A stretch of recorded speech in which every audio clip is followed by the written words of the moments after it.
मैं भावेश सर को कुछ पिछले 3-4 साल से जानता हूँ। भावेश सर बहुत अच्छे इंसान हैं और हम सबको उनकी मदद करनी चाहिए, हम सबको उनसे जुड़ना चाहिए और उनका काम बहुत अच्छा है। ये आप देखेंगे कि एक आम आदमी जो वडाला में है हम लोग इस समय, ये उसकी प्रतिक्रिया है।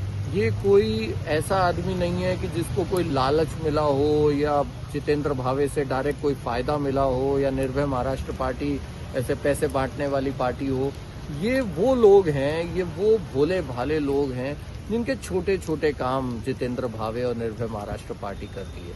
छोटे काम से मतलब एकदम छोटे, जैसे आपके एरिया में मच्छर बहुत ज्यादा है, गटर चोकअप हो रहा है, सड़क पर खड्डे हैं, स्ट्रीट लाइट बंद है, आपके यहाँ बार बार इसका प्रॉब्लम आ रहा है, क्या बोलते हैं उसको, घंटा गाड़ी का प्रॉब्लम आ रहा है, कचरा पड़ा हुआ है। ऐसी प्रॉब्लम सॉल्व करने के लिए है निर्भय महाराष्ट्र पार्टी। तो कहने का मतलब सिर्फ इतना था कि ज्यादा से ज्यादा लोगों से मेरा निवेदन है कि आम लोग मिले और आम आदमी की एक चलवल खड़ी होनी चाहिए।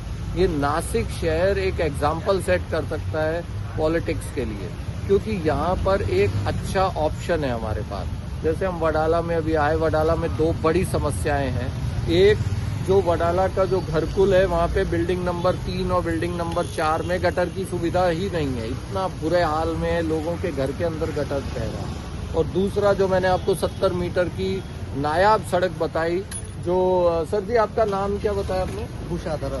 हाँ, इन्होंने हमें बताया कि करीब 10 साल से वो सड़क नहीं बनी है। और कुछ लोग तो बता रहे थे कि जब से ये वडाला के एरिया बसा है, मतलब महबूब नगर, सादिक नगर, अन्ना भाऊ साठे नगर, वहां पर सड़क ही नहीं बनी। तो ये बहुत ही शोचनीय विषय है कि ऐसी छोटी छोटी, ये कोई बहुत बड़ी समस्या नहीं है कि जो नेता बोलते कि अरे हम तो नासिक को नागालैंड बना देंगे और नागासाकी बना देंगे और जापान बना देंगे, दुनिया भर की नौटंकी। हमें सिर्फ एक शहर बनाना है, एक ऐसा शहर जहां लोग अपनी इज्जत के साथ रह सकें, अपनी डिग्निफाइड लिविंग कर सकें। ये ना हो कि आप हर जगह खड्डे, हर जगह गटर चोकअप, थोड़ी सी बारिश आई तो बाहर पानी कम और घरों के अंदर ज्यादा। इतनी बुरी हालत, जो इंफ्रास्ट्रक्चर कोलैप्स की हालत है, उसको ठीक करने के लिए ऐसे लोगों की जरूरत है। अभी हम इनको ये भी थोड़ा सा पूछेंगे कि आप क्या काम करते हैं सर इधर वडाला में? मेरा वर्कशॉप है। अच्छा, तो वर्कशॉप आपका कैसे, मतलब आप सबसे पहले कैसे मिले भावे सर को, कहाँ मिले? मैंने भावेश सर का वीडियो देखा सोशल मीडिया पे, क्या किसी का भी काम करते हो, और मेरा भी कुछ काम था तो मैं उनको बोला, तो उन्होंने मैं जैसा पहली बार उनसे मिला तो मुझे ऐसा नहीं लगा कि मैं पहली बार मिल रहा हूँ। उन्होंने एक अपनापन लगा, और वो कोई भी गौर गरीब आए उनके पास तो वो लगे फौरन उनका काम करते हैं बिना लालच के। जैसे आप का उन्होंने पूछा कि आपकी जात धर्म वगैरह क्या है, कहाँ वो तो पहले ही करते हैं, जात भेद लिंग क्या बोलते हैं, उनका एक बहुत अच्छा डायलॉग है कि मुझे उससे कुछ लेना देना नहीं है, बस मुझे इंसान हूँ भाई। एक इंसान को दूसरे इंसान से मोहब्बत करनी चाहिए और एक इंसान को दूसरे इंसान का काम, एक दूसरे के लिए काम आना चाहिए, बस उनका वही है। देखिए, ये सर मैं इनका नाम भूल गया हूँ, लेकिन कितनी सही बात कही है।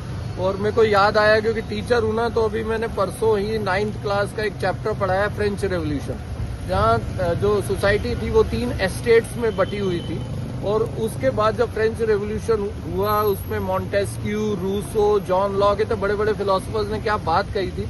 और वही बात शायद इन्होंने कभी पढ़ा नहीं होगा फ्रांस का रेवोल्यूशन, लेकिन वही बात उन्होंने कह दी कि मिलकर रहना चाहिए, जिसे हम फ्रेटर्निटी कहते हैं, ब्रदरहुड।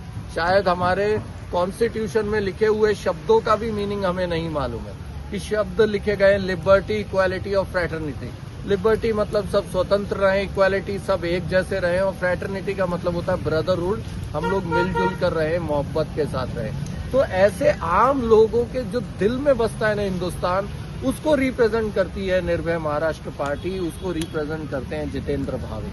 तो हम जब काम करते हैं या हमारी पार्टी जब काम करती है, तब देखती भी नहीं कि ये हिंदू है, मुसलमान है, पढ़ा लिखा है, अनपढ़ है, अमीर है, गरीब है, कौन सी जाति का है, जाति है भी है या नहीं, हमें इससे कोई मतलब नहीं है। तो इतने अच्छे विचार जो हमने इनके सुने, ऐसे ही मेरा निवेदन है सभी नासिककर से, महाराष्ट्र के लोगों से, कि आपके पास एक बहुत अच्छा ऑप्शन अवेलेबल है ये जो पहले शिवसेना, पता नहीं कितनी शिवसेनाएं हैं, अब कितने एनसीपीज हैं और कितनी बीजेपी हैं, इन सबको छोड़कर एक अच्छा ऑप्शन हमें मिला है। एक ट्राई जरूर करना चाहिए, एक बार ऐसे लोगों को सत्ता में लाएं जो बिना सत्ता के, मेरे ख्याल से जो आपका काम किया होगा वो भावे सर अभी कोई नगर सेवक नहीं है, नहीं। तो बिना मगर किसी कोई नगर सेवक आमदार से ज्यादा पावर है उनका, और वो एकदम फिर इन्होंने एक ऐसी बात की, मतलब मेरे को समझ में नहीं आ रहा कि ये कहाँ से आते हैं ये शब्द। इन्होंने क्या कहा कि इनके पास ज्यादा पावर है। मतलब ये तो डूब मरने वाली हालत है आमदारों के लिए, खासदारों के लिए, नगर सेवकों के लिए, कि आम आदमी ये बोल रहा है कि जितेंद्र भावे के पास ज्यादा पावर है, और ये पावर है सच्चाई। सच्चाई की पावर होती है। बाकी ये कोई, ये जो नगर सेवक होते हैं ना, ये जो फॉर्च्यूनर्स में घूमते, कुछ पावर नहीं है। एक बारिश ने इनकी पावर पूरी बह दी है। तो लोगों से निवेदन है, निर्भय महाराष्ट्र पार्टी के साथ जुड़ें, जितेंद्र भावे का साथ दें। एक बड़ी फोर्स हम लोग खड़ी कर सकते हैं और पूरे महाराष्ट्र को बदल कर रख सकते हैं। धन्यवाद।